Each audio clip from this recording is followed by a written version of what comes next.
Bonjour à tous, Samuel Caro pour Eternal Riders. Pour la question de l'épanouissement de Wisdom for Life, le fait de travailler vers mon rêve m'apporte-t-il une satisfaction?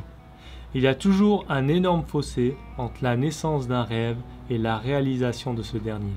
La question que vous devez vous poser est de savoir si c'est un écart normal ou un écart frustrant. S'il s'agit d'un écart de frustration, vous ne vous sentirez pas valorisé lorsque vous serez dedans. Plus vous serez frustré, plus vous réduirez vos chances d'aller vers votre rêve. Afin de poursuivre votre rêve, vous devez passer au-delà du fossé entre la conception et la réalisation. Cela signifie de passer outre les obstacles, de gérer la difficile courbe d'apprentissage et de se donner à un travail acharné. Si nous ne ressentons pas un fort sentiment d'accomplissement qui nous procure une satisfaction durant notre chemin, nous allons avoir des problèmes.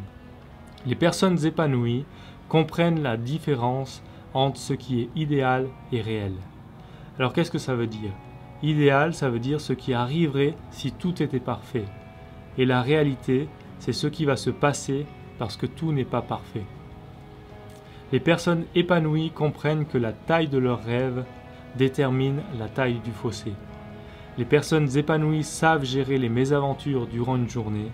Les deux ennemis du succès sont l'impatience et l'avarice. Les personnes épanouies font des découvertes alors même qu'elles sont dans le fossé.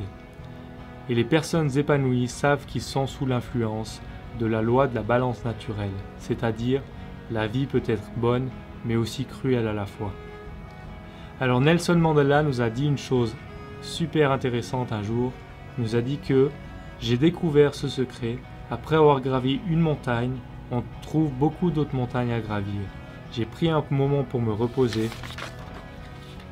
pour admirer le panorama magnifique qui m'entoure, pour regarder en arrière vers le chemin par lequel je suis venu, mais je ne peux me reposer qu'un instant.